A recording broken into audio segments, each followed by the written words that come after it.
Welcome to the 2022 Winter Classic Student Cluster Competition Studio Update Show. Now, here are your hosts, Dan Olds and Addison Snell. Hi, everyone, and welcome to another 2022 Intersect 360 Research Winter Classic Invitational Student Cluster Competition Studio Update Show. I'm Addison Snell alongside Dan Olds. Dan, we've got another update to the leaderboard. It was Pop Quiz Week. Yes, it was, and it was eventful and impactful. It was a big deal, and let's talk a little bit about what we were doing in the quiz. The teams had a little bit of time between benchmarks. They ran HPL and HPCG together with HPE. We got a couple of weeks before they're ready to do NASPAR together with NASA coming up as the next mentor. And we thought, what better activity than to give them a little bit of HPC history and current events in a pop quiz. What could be more fun? Who doesn't like points? No, and who doesn't like pop quizzes? Yeah, they're college students. They should be used to this. Gave them a little bit of reading material so they weren't totally shooting in the dark, and set on a pop quiz where they could get some points for their teams without having to parallelize anything. Absolutely. There were 20 multiple choice questions about HPC history, tech, current events. They were given the reference material. But one thing we did is we timed the test because we wanted them to actually read the material rather than have Google open on another screen and Google up the answers. So we devised a methodology that the longer they took to take the quiz, the lower their score. Just like your favorite pub quiz game. You got to be not only accurate, you got to be quick. Exactly. So let's talk about the quiz. There were some questions they didn't have any problems with, like which system was widely considered to be the first supercomputer. And you know this. Well, yeah, when you first showed me this, I thought you were talking about individual systems, but you meant branded systems, and we're going to control data for that. CDC. Control data all day long. And who was the designer? That was Seymour Cray. Exactly. And MPI stands for? Message Passing Interface. Not massively parallel interface. No, nor does it stand for many pets indoors. No, it does not. We threw a lot of false choices in there. They did pretty well on them, including something a little bit more complex with the HPC interconnects. We threw some GPU questions in there. They mostly did okay on that stuff. Now let's take a look at done. Yeah. More difficult questions. Whoops. This one you thought was going to be a gimme, and then they had trouble with it. Seymour Cray said, if you're plowing a field, which would you rather have? 2 strong oxen or 1,024 chickens? And then you gave them none of the above and the paradoxical all of the above, including none of the above. Maybe people weren't reading this really carefully, but this is one of Cray's more colorful quotes advocating for the oxen over the chickens. Yes, we had plenty of them pick the chickens, and one picked all of the above, which even though it included none of the above, I'd kind of like to see that, actually. Yeah. This is Seymour Cray. Sounds dangerous for the chickens to be in there with the oxen. It is not good, but it's Seymour Cray saying parallel, not so much. Speaking of Seymour Cray, we had another Cray-related question about which of the following companies currently manufacture supercomputers, and one of them is not the SRC Seymour Cray company. No, it is not. Especially since that would be SCC. Exactly.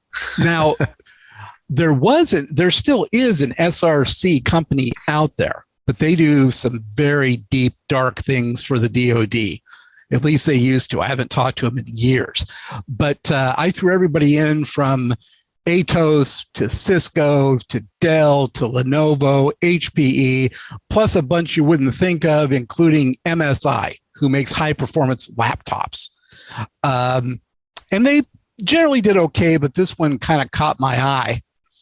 Now, the next most difficult question: which is the best HPC-oriented podcast? Hopefully everyone got it right that's This Week in HPC with Intersect 360 Research and my co-hosts at HPC Wire, getting to do that together with Tiffany Trader, occasionally Oliver Peckham.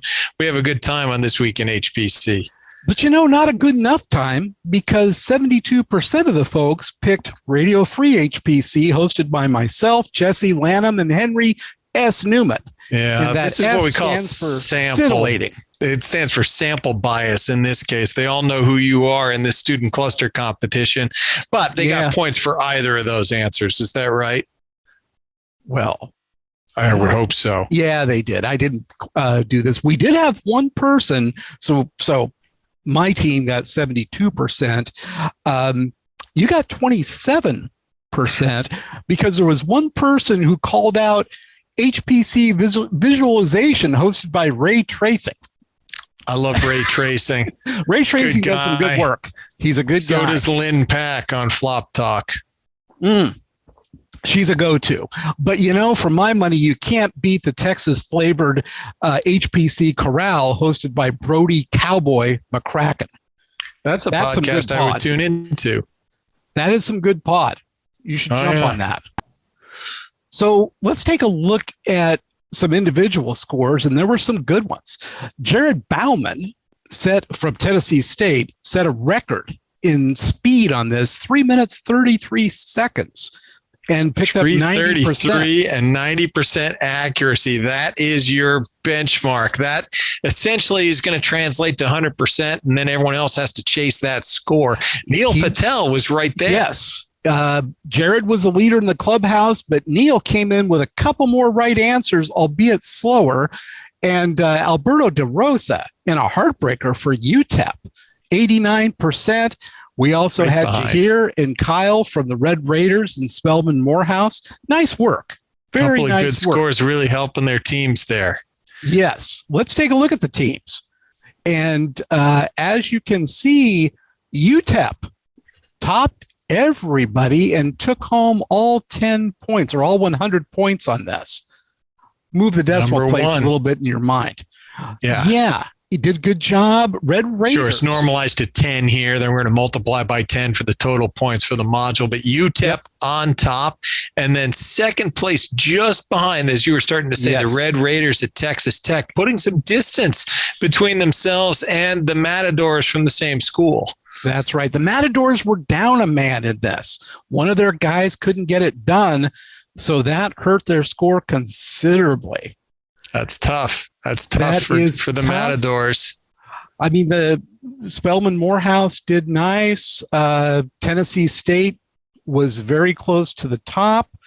They preserved and CS Fullerton up there with a good score as well. Yeah.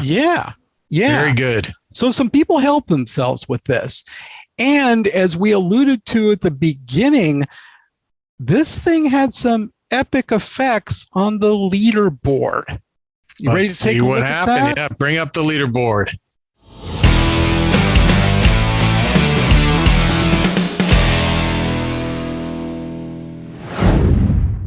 And here we go. We've got Morehouse on the board with 81.7. Spellman Morehouse added to their score. Those are both getting really establishing for those teams because they had the did not submit on the HPCG and really minimal on high performance Lynn Pack. So now getting them into the mix. They're into gear. We've got Fayetteville and Cal State Fullerton coming back. And one of the things that they're doing and have been doing for the last week is getting a little extracurricular tutoring from Bio Team, our pal Shane. And that's going to make a difference. That's going to make a difference for those teams. That's your SEAL team for parallelization, and heading into some of the next benchmarks with those NASPAR benchmarks, we could see some good optimization there. Yes. I'm really looking forward to see what goes on with them. Next, we have the Channel Islands Don't Panic team and the Echos Engineers. Boy. Same CSU Channel Islands has been right next to each other in the standings, and they tied on the pop quiz at 84.1. So they're right next to each other again. That's going to be a hot rivalry down the stretch. Absolutely. You can't write this stuff. I mean, this is just the drama of competition. Right next to each other. They can't put any space between themselves. The Matadors, they have fallen some spots. The quiz hurt them. But quiz hurt the Matadors. There's a lot of points left out there to get. There's another 400 points in the wind out there. So still right up there. Insurmountable. Prairie View A&M got some distance from the Matadors based on the quiz. They had been right on top of each other and now moving ahead. And then beyond that, UTEP, they were the tops on the quiz. They certainly move up the leaderboard, picking up a lot of points, and now are top 4 and within easy stone throwing distance of the top 3. They are definitely getting there. This quiz really helped them out right when they needed it. And looking at that top 3, coming in at number 3 is FAMU. Strong team, strong quiz, but they've got El Paso breathing down their neck now. Mm-hmm. Now, FAMU is in the top 3, despite not having won any of the individual ones. They're the highest one without 100 in any individual score, but they've been doing consistently very well. And they're right up there in the top tier and very close to second place, and where you've got a new second place. Go ahead. That brings out a great point about these cluster competitions. I've been observing this game since 2010.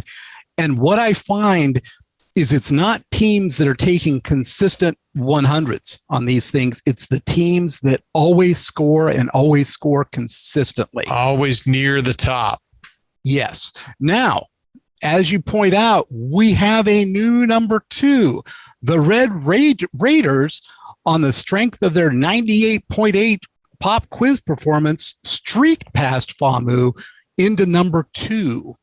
Yep, and they were number 1 on high performance LINPAC. They were the 3rd best HPCG and now the 2nd best on the pop quiz to be number 2 overall. Really excellent from the Red Raiders of Texas Tech. And as they will point out, they put some distance between themselves and the Matadors. So we'll see if the Matadors use that as inspiration here. They certainly did. Number 1 team still for the 2nd week in a row is Tennessee State, and they didn't hurt themselves.